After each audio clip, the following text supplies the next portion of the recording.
right, this is Robin Lee, Dr. Fritz's class, Bio 272. We're going to go over the digestive system anatomy for Lab 9.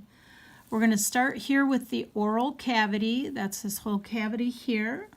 We have the teeth, the upper teeth here you can see quite nicely, and then the lower teeth down here on the bottom jaw by the tongue. The tongue is right here.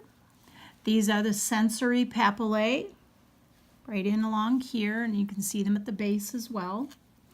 This is our hard palate, soft palate. We have a nice picture of the epiglottis right here, and you can actually see the tracheal hole. This is the little flap that comes over and covers that. Then we have the esophagus, which comes out the backside. I've removed the trachea so you can see the esophagus. We do have a severed esophagus here, but it comes down nicely into the stomach. You can see that we have the lower esophageal sphincter right in this area here. The stomach is this organ right here. Ours is pretty hollow. We have the pyloric sphincter right here, which is very hard. Then we have the duodenum leading down into the small intestines here, coming down into here, going into all of our small intestines. As you can see, we've got quite a few of them that we go through. Okay. The valve where the small and the large intestines meet. It's kind of hard to see here where we're coming in, but right here is where the large and the small intestine is meeting. Okay, and that'll be our ileocecal valve. Our large intestine then starts here. See a little better from over in this area here. All right, and then the cecum is here at the end. The cecum is the part here that ties into the appendix. Then we come up into the spiral colon. You can see where the colon loops are here, all attached together. When we lift this up, you're going to see where the large intestine then comes down into the rectum, traveling along the base of the spine,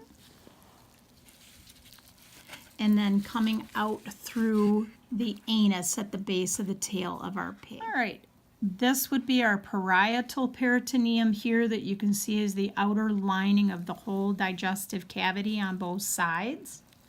The visceral peritoneum is what lines all of the organs. It's the outside lining of all the organs themselves.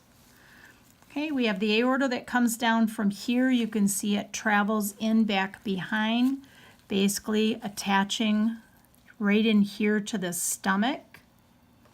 We have the celiac trunk, which comes off of that up in this area here that feeds the liver, the stomach, and then the spleen, which is over here.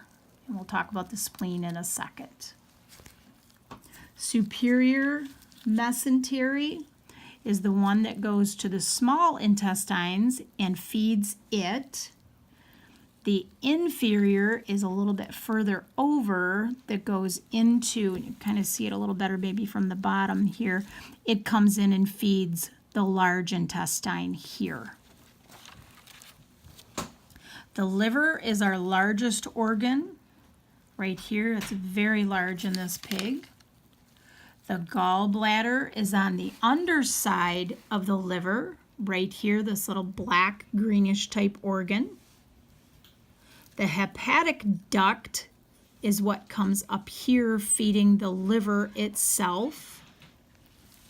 Then we have the cystic duct, which comes right up in here feeding the gallbladder. The bile duct is basically the base of where both of these come together in here. My pig does not have a very good picture of this.